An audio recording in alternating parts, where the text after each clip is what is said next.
those that have something against me for the things that I talk about want to find anything they can to try and to make me look like I'm hiding something or I have ulterior motives, and I expect that.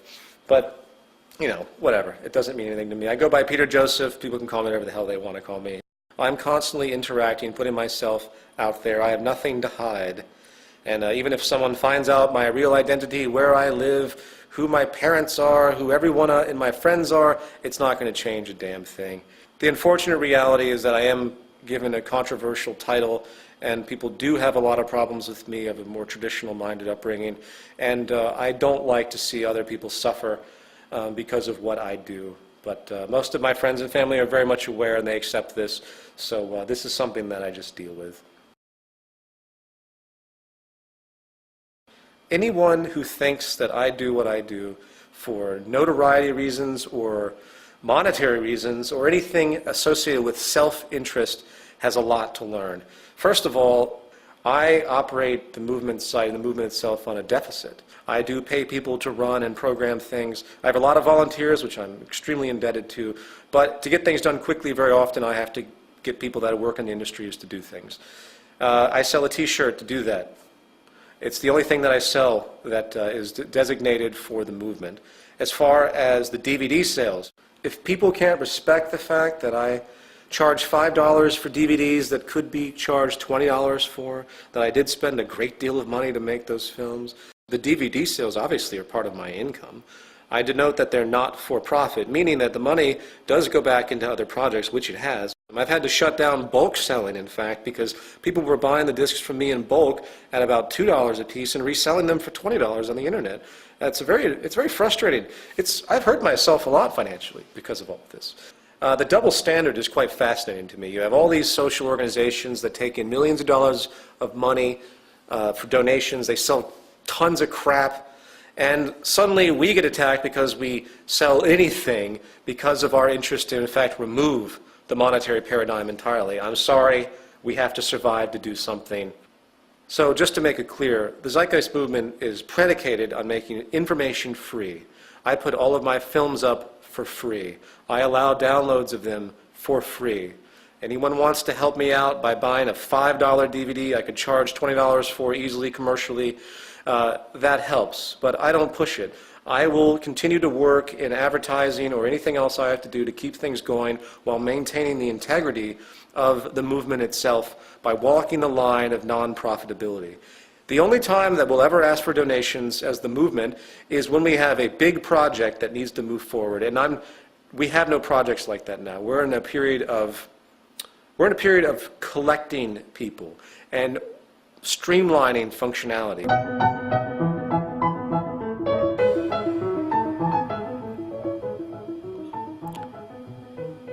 If you read economics, they present it as though it's a science. I've read through much of the curriculum of what bachelor's and master's degree Harvard University students would read for their degrees in economics. Economics is not a science. It's an invention. It's a contrivance. It's funny, you look at economics books and they have graphs and charts and they make complex novel equations. It's all contrived. It doesn't have any relationship to the natural order of things. It is based upon a folk way of orienting production and distribution, and we've established this massive structure that makes it seem valid.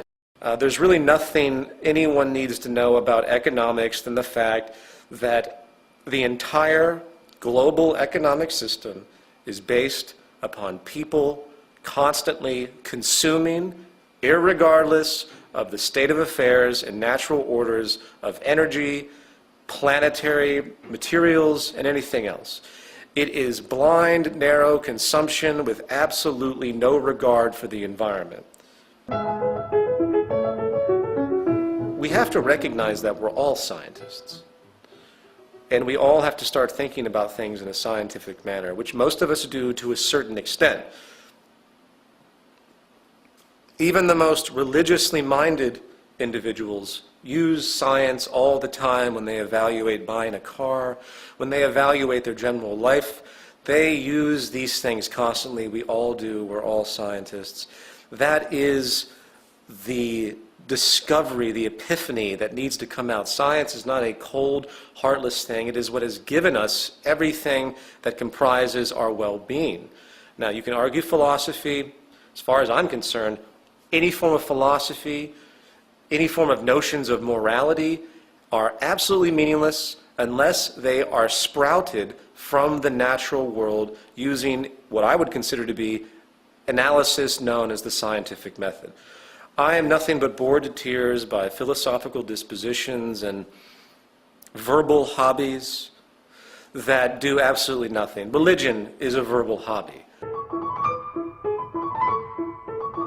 One of the age-old scams of the establishment is to hand religion to the populace so they feel like there's something positive waiting for them as they suffer because of this perpetual, constant, oligarchical evolution that has emerged since, I believe, the hunter-gatherer society. When we culminated agriculture, we altered everything. We created social stratification. We began to control the environment. Before the Neolithic Revolution, it's been well documented by anthropologists that there was a natural balance to the planet. Population was in balance because we could only do what the earth provided for us naturally. Once we started to control the planet through agriculture, and now through many different means, we began to create disimbalance. We began to create uneven supplies. We began to generate scarcity deliberately for the sake of self-preservation and profit.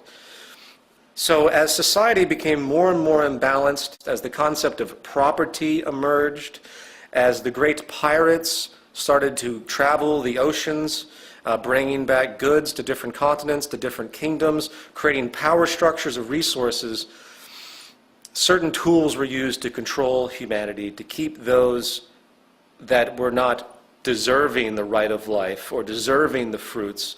To keep the stratification going, they were given various tools to subdue them. Religion is one of the age-old tools to subdue the masses. Now, by the way, I'm not saying that's where the origin of religion came from. That's a whole different subject if you want to talk about it, because it was covered in the first part of my film. I'm simply talking about the political usage of religion, which carries on to this day. How many times do you hear the President of the United States say, "God bless America"? What an offensive, insulting thing to say to the American people. First of all, it's offensive to every other country in the world. Why would God just bless America? God would bless the planet if we lived in a sane society, if there was a God, of course. Anyway, I won't even go on that tangent. Religion, to me, has two sides. On one side, you have the dogma, the indoctrination. You have resurrections. You have all the fantasy notions that that exist in the literary books that are there. On the other side, there's a brilliant philosophical disposition. I happen to love a lot of the things that the Jesus character had stated. I see beautiful notions in almost every major religious figure. There are time-tested values that exist in religious thought that do need to be adhered to. Some of the most brilliant and beautiful people I've met are in fact Christians, or Islamic, or Hindus, or Jewish. They know where to draw the line, where to stop at the fanaticism, because that's where religious danger goes to. Once you believe something dogmatically enough, where you say, Jesus existed, that's that, anyone who says otherwise is an enemy of mine, then you have some very serious neuroses to deal with. Whether Jesus existed or not doesn't mean anything. I think Jacques Fresco put it best on Larry King. When Larry King asked him, "What do you think about Christianity?" he said, "I think it's great. When are they going to put it into practice?" So my religious disposition is that I wish that those that have religious inclinations would really dig deep into their beliefs and ask themselves, what is it about their religion that they actually use? What is it about the reciprocation notions that you can find in all religions that you see actually materialize in most people's behavior? The golden rule and all those things which exist in all religions. I think we have a list in our PDF for the Zeitgeist Movement orientation guide.